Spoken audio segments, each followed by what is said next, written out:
Darren, 2009 AEA, there's just a tremendous feeling of excitement in an industry that has had kind of a tough year, but is doing its best to innovate. As I see, ICG has a couple of announcements that hit the floor this week. Can you talk a little bit about what's new first at ICG? Yeah, absolutely. I think that you're right. The industry this year's having a tough time.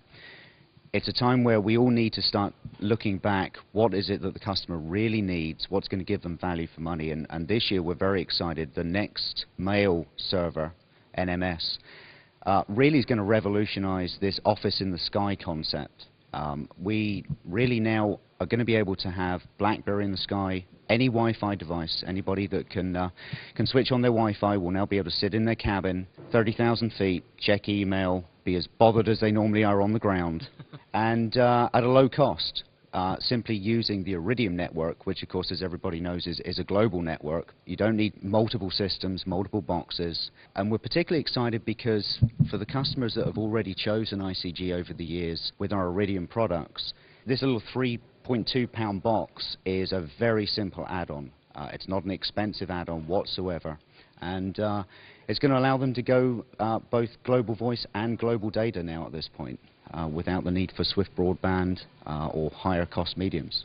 It's a very low bandwidth system, we all know that, but it's particularly suitable for emails and short attachments. In fact, attachments, typical sort of Word documents, can be sent in 1 or 2 minutes. Which is really, when you're talking about $1 to $1.50 a minute in comparison to the much higher rates that you'll see in Inmarsat at the moment, it's a really good option. Where is your market for this? Who is the customer that really needs this capability? Because one of the things that got lost in some of the bizjet wars that happened in the last couple of months is that people don't realize how much business is not only transacted by the people who operate these aircraft, but how much business is transacted on the aircraft. That's right.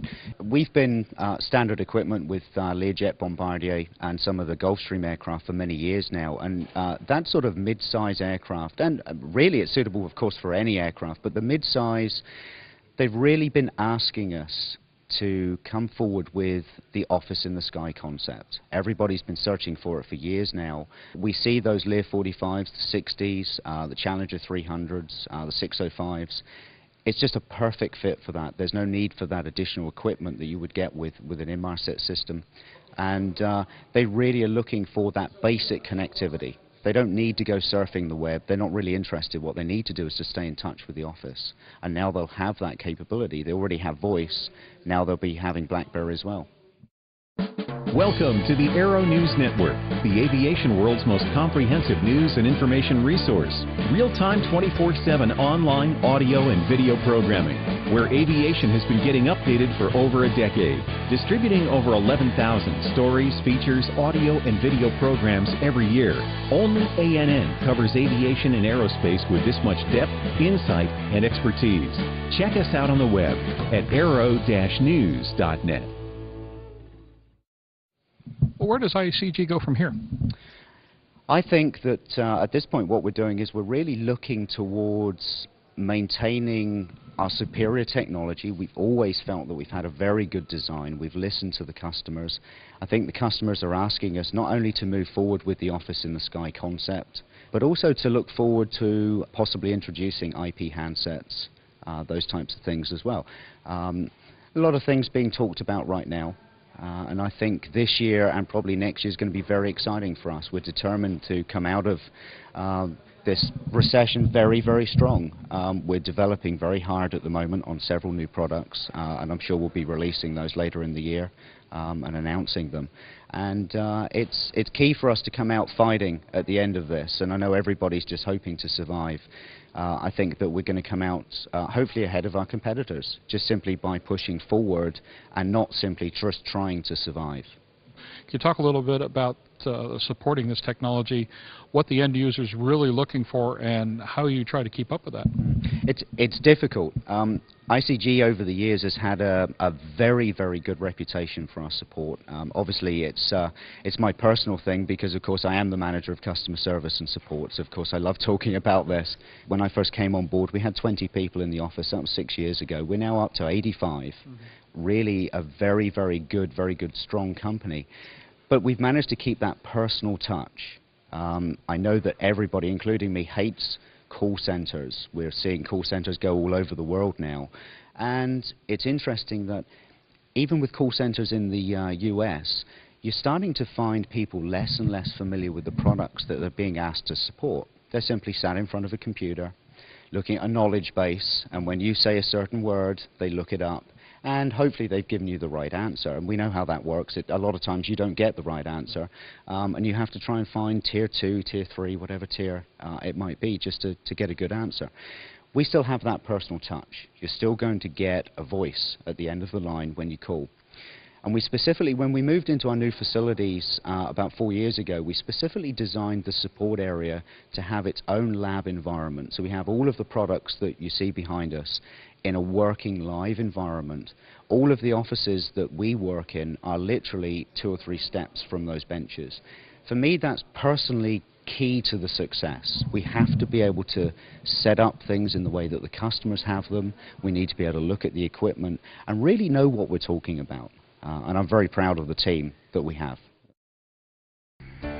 Cirrus Design's Vision SJ50 single-engine personal jet offers exceptional fuel efficiency, flexible seating for up to 7, advanced avionics, and all the Cirrus safety features you expect, including the Cirrus airframe parachute system. With its detailed design, the Cirrus Vision is technologically advanced, yet engineered to be simple to fly, to allow owner pilots more lifestyle pursuits than any other personal aircraft. Learn more about the Vision SJ50 at cirrusdesign.com. The unique thing about ICG is that we have products that fit every aircraft, from the smallest aircraft right up to the BBJs, 747s. We've really done everything over the years, and I think moving into that smaller market, the owner-operator, is very exciting for us. I think we're already positioned to really get into that market. It's just a question of seeing how the VLJ market works and how things go there. Darren, let me ask you one question about the industry in general, because as a company that is supplying active operators, what are you seeing right now and how people are dealing with the times in regards to the decisions that they're making about the capabilities they're bringing to their travel scenarios? I think that one thing that stands out in particular is that everybody's getting smarter. This last couple of years, we're seeing a lot of people doing research up front. They're looking at all of the products in the market, and they're coming to the table really with the right questions at this point. They're already making the informed decisions before they make the purchase. They're coming to the table and saying, well, I've looked at your products. I think this is the product I need. What do you think? And we're very good at that. Over the years, we've always been able to analyze what the individual operator needed and simply say, well, here's 2 options for you. Let's compare them. This is perhaps where you need to go. But I think the industry simply is just getting smarter. They're looking at reducing their costs. Obviously, everybody's very keen on reducing the weight in the aircraft. They want to go through a lower cost medium if they possibly can. Of course, simply surfing email via BlackBerry is a very good indicator there that everybody's looking for it. They simply want to get business done quicker, faster, but also more efficiently and at a lower cost. And I think that's where we're seeing things go. Darren, thank you so much. Thank you very much.